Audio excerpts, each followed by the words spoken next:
Welcome to week 11. We are coming to the last week of this amazing journey together that we've been on, this TLC journey, toxic love clearing, tender loving care with ourselves, and what journey it's been. There's been highs, there's been lows, there's been twists, there's been turns, and this is really setting up the main foundation for you moving forward now. And I really want to finish off with this strong, solid foundation for which you can now blossom and grow. And for sure, there's going to be more somatic stuff for you to work through at times. It's not to say we're always going to be here. We've worked on the main things that we were meant to throughout this course. We've just done a big trauma healing in a very gentle way. I don't believe anything when it comes to healing with trauma should be too direct and well, you can be direct but too harsh. It needs to be gentle with love, or you won't release and you'll end up re-traumatized. So the way we've done it is we've got to those core wounds that we wanted to address in this toxic love healing, with our focus being that. And we're able to now work through. Please bear in mind that you're going to be integrating this course for the next several weeks to months. It takes time for your body to heal. When we've been holding on to trauma in our gut, in our cells, your body doesn't wake up the next day totally healed. Your body needs time, actually, on the physical realm, to heal, to feel nourished, and to feel safe and feel whole as well. So it's actually, in the case of this mental and emotional release, and then the body needs time to catch up with that. So what I want to focus on this week is actually intuitive eating and less stress, more joy. I want to talk about intuitive eating first, because we're talking about the body. Now, when you have held trauma and things in your gut, or you might have digestive issues, you may not, we're not going to push and rush any of this. What I want you to start to do, because now we've worked through those emotional and mental elements of what we were eating and why we're eating them and how we were clinging on to control. You know, you still might be working through some of those things, bearing in mind it's integrating. We don't go from week one, and then suddenly we've got a new week and that's all done. As you've probably realized in this course, it flows and it moves to the next. So I want you to allow that space. I don't want you to question that. I don't want you to doubt it. I don't want you to look at yourself and say, oh, have I done something wrong, or shaming yourself. Don't go back into those spirals. But if you do, you know how to love yourself through that. This is a journey, commitment to yourself. This relationship, this committed relationship with yourself doesn't end here, as we know. This is lifelong. So this is for you to continue. And when I start to say intuitive eating, we're listening to our body's needs in a deeper sense. What do I need right now? You know, do I need exercise? Do I not? You know, for instance, for me this morning, my body it definitely didn't want any pushing exercise, even if that's in a yoga. It just wants a gentle stretch, perhaps, or a gentle walk, but gentle being the word. And there's some days that I know that I'll be able to do more, and some days less. If I've experienced any type of stress, my body will go into, you know, that traumatized state. It goes into that IBS kind of situation. Autoimmune flare-ups would happen. Okay, stress is going to have a deeply depleting effect on the body. You've got cortisol being pumped out, so your adrenals are going to be exhausted. And so what we want to do is start to listen, you know, what's going to create more joy for me? What's going to create more stress? And we're now going to follow the path of joy, whereas before we might have habitually followed the path of stress and more out of putting more on ourselves, you know, creating more for ourselves, or more stress, or more work, even if it's healing work. And now is the time of stripping everything back to simples, and then creating the life which actually you're only doing stuff you love. You're only being with people you love to be with. You're only doing the things that bring you joy. You're only eating the things that bring you joy. And so when I say that, that doesn't mean we're going to just go and shove cake in our face and just eat cake, because those things don't actually bring you joy. I'm talking about variety. I'm talking about nourishment of the body. The body deeply wants wholesome, nourishing foods. And it's going to take time to adjust to these new patterns and habits. And I want you to allow time for that. We don't need to do everything at once. That creates a state of overwhelm for the body. We need to pace it. We need to give the body time to catch up, you know, and we need to allow that to settle and integrate. And so when you're talking about intuitive eating, I want you to sort of tune in. Does my body really want more vegetables? Does it want raw foods? Does it want fruits? Does it actually want, you know, nourishing, wholesome soups or stews, or depending on the season, you know, what are my body's needs? You know, do I need a supplement? Do I not? Am I just feeding the fact I just feel like I need something? This is about you trusting your intuition and just allowing that, you know, it's not mistakes, it's learning, it's trial and error.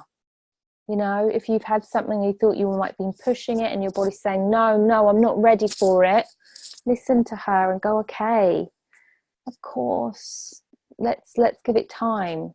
I'm not going to rush this. I'm not going to push it. But your body does know what it needs to heal. She really, really does. And obviously she's been holding on to all this trauma as well. Your body is you, is an extension of you, just as your eating habits are an extension of you on the external. So I want us to start to tune in and then bring more joy into your plate, bring more joy into your life. And that does reflect in our relationship with food, you know, love and joy. How can we create the kitchen to be more loving space, more joyous space? How can we create your dish to have more joy in it, so that we're not trying to escape the present moment? And when we are eating what we really desire, we want to really mindfully tune in, and that takes practice. That's not something that happens overnight. That actually takes regular practice. Keep coming to your plate. Keep coming back into that frontal cortex. You know, how does this taste? Wow, this is different. You know, I'm enjoying this. What could I have that's different tomorrow? Because, you know, for me, control, I would have the same things over and over again because it was safe. You know, well, maybe I'd try something a bit different this morning, or maybe my body wants a different flavor, or, you know, maybe she wants something so simple and basic, and, you know, maybe I do just need salad or whatever it is. You know, for me, when the weather's turning colder, which it is here at the moment, my body wants warmth. My body needs wholesome love, you know, and also exercise around that. But as long as I feel warm, then that's the main thing, because I'm really not great with cold weather or being cold in general. So when the cold weather comes and I'm having more cold foods, my body just will go in, it won't digest, and I'll have issues with digestion. If I have stress of any kind, my body won't want to digest. Of course, you're too busy pumping out cortisol to digest, you know, or you're too busy using all that digestive energy to hold on to that trauma that we worked through. So it's about creating relaxing space around food as well. You know, I know if you've got children like I do, then it's not always relaxing eating with them, and I know this. But trying to create that space where you're just listening to your needs, how it works for you and your family, or just you and your, you know, just you, how it works for you. Like, it's different for everyone. So there's no a formula. The formula is right for you.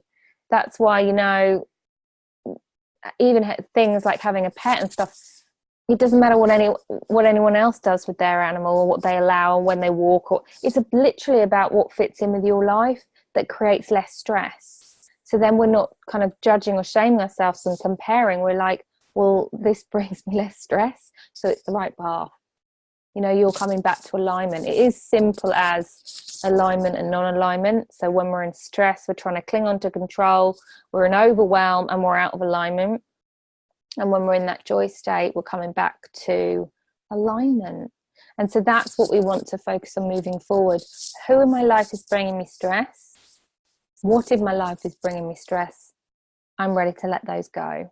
Whether that's people, you know, foods, places, situations, houses, jobs.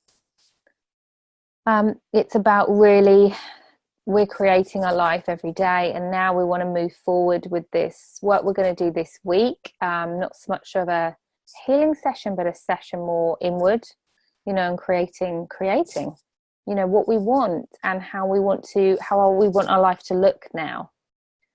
Because if we're shaping, creating and manifesting it every day, you know, we want to start working on what we really want and bringing that into our being now. You know, we're aligning with it, we're vibrationally aligning with it.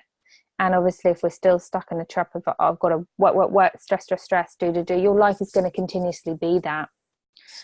So we want to focus on what lights you up, what makes your soul come alive, in terms of hobbies and job, because there's that classic, you know, term that, you know, when you do what you love, you're not working ever again. It's really not that, but it's something like that. And that's true. Like, we need to follow the path of the heart and what lights us up and what creates ease and flow. And that's not to say some days we don't want to like get that bit of adrenaline or push ourselves in a healthy way, but it's balanced. It's balanced. Life we're creating now is going to be in balance, harmony, flow, grace. You know, for me, grace is something I want to bring into my life. And it starts with me. You know, how can I tune into my body's needs? And of course, as I'm a parent, you know, how can I teach my child to listen to their body when they're full? What are their needs? What do they want with their body? And not obviously force them to eat anything that they don't want to eat, and just really respecting their intuition with their body, bearing in mind they need boundaries, you know, because, you know, with children and stuff, they might push those boundaries and play it a little bit, but discerning, you know, coming back to you every time. What are my needs today? Okay, I do have work. How can I make that more joyous? How can I make that easier? How can I take less pressure off myself? Okay, if I'm running a business, okay, how can I create more joy in my business right now? Do I need to delegate? Do I need help? Do I need to create more space and time in my day? Do I need to create an exercise routine for myself? Do I need less of one? Bearing in mind, we'll work through those fears. It might bring up a control of, oh, I've got to eat this, I've got to exercise that, I've got to do any of those things, you know. So you're still working with any resistance that might come up around it, but we're still integrating, and you will be for particularly the next 2 months, I'm hearing, but from the trauma release, definitely the next couple of weeks. So as I've said, you know, I want you to start to really feel into this week. You might want to journal it, you might just want to meditate on it, you might just want to reflect, and we'll work together with it in the session. I want to finish off with us with this strong foundation of, this isn't serving me anymore, whether that's an eating habit, a person, a relationship, a job, you know, because it'll be coming to your awareness now as I'm speaking it. And it's time to let all toxic situations go, so that we can bring in that love and joy, and really like, well, no, that doesn't really bring me joy going to that event, although that's not really aligned with me right now, and trust it. It's a vibrational thing. But again, with foods, for instance, with me, I wanted to invest in, you know, some stuff for my kitchen, like food processor and things that I can start to create and start to use that sacral chakra we've been healing and working on in the womb and the divine feminine, to go, well, actually, I just want to create something that my body wants and put in a few of these things, and just see, and just nourishing soups and wholesome stews with different vegetables or different flavors, and just listening to that, you know. It's almost like we're looking to others still, like in recipe books and things, to create the right thing for our body. And our bodies are unique. Our bodies have been through our own unique stories and traumatic difficulties and holding on to stuff, and it's going to be different for everyone. So I want you to really tune into that. But massively important to create less stress in your life, in every area, and more joy. And regardless of the financial stress of worrying, you know, businesses, well, I can't do what I love because that won't bring money. Well, that's not true. And you only have to look at Oprah Winfrey and amazing figures that we can see that actually said their money was not even in the forefront of their mind. And look what they've created, because they just followed their heart, they followed their dreams. And so it's really about what lights you up, what doesn't, what's aligned, what's not. And we're following the path of alignment now. And we're going to continue to follow the path of alignment. And that's not to say that we'll never be out of alignment again. As I'm sure that you're aware, but I just needed to say that. It's about how can we get back into alignment. So as soon as we're out of it, how can I come back into my body in that grace and joy and love? How can I do that with this food? Because when we're out of alignment, we're fearing foods, or we're in that space of stress. Your body will not digest if whatever you're eating is in that state of, I'm fearing that food and I'm stressed about it. Just not gonna. It's just going to reject it. It's not going to digest it. So what is it about that food that's causing me stress and fear? What is it about that? Is it that I fear I'm going to have too much? Is it the actual element of whatever's in it, the association of it? For me, I had an association of something for me that was causing me issue. Okay, well, I would like to somatically feel that if it's in my body. But we're not choosing to dig and work. We literally want to come back to alignment. What are my needs? So we're going deeper with those needs now. And this is exciting. Excuse me. This is about creating joy. This is about creating the life you want. Who do you want in it? If you're in a relationship or not, what do you want to manifest? Somebody who loves themselves and trusts themselves. Well, that's you. That is you moving forward. Someone that supports yourself. Someone who's going to support you. You know, whether you're in a relationship as well, like what's working for you, what's not, what's bringing you joy, what's not, and then having a conversation with that person from your heart, regardless of how they respond, because we can't control others' responses. But if you've spoken with your heart, you're not self-betraying and you're not living a lie there. Communication is so important. If you're not listening to your own needs and yourself, then you're self-betraying, and your body, you will end up having a negative experience internally with that, as we've realized over the years. And that comes out in outbursts and repressed emotions and all sorts of things that are then making the body ill. So it is literally about, regardless of what happens and what the consequences are, it's just about tuning into our heart and staying aligned. And there might be times it's challenging. We might have things we're facing in life throughout your life that will challenge that. And it's about acknowledging that and coming back to, okay, how can I feel more aligned in this situation? Whether that's a mental perspective shift, whether that's an emotional release, whether that's a physical need being met. But I want the key word to be right now nourishment and nurturing, because I do feel that we have lacked that for most of our life. And now it is the time of, how can I nourish my soul? How can I nourish my body, my heart, my life? And how can I nurture me so that I grow and blossom into this amazing tree, this amazing oak tree, or this amazing rose, however you want us to view it. I'm sending you so much love, gratitude, and applaud. I just think what we've achieved here is life-changing and incredible work. And I also want you to honor the integration. Okay, I'm going to say it for the final time. Honor the fact you might be tired still, and rest. It is temporary. Considering all of the repressed emotions which have been there for a lot of years, this is a small amount of time for you to integrate, okay? Sending you so much love, and I will see you this week for our session. Take care.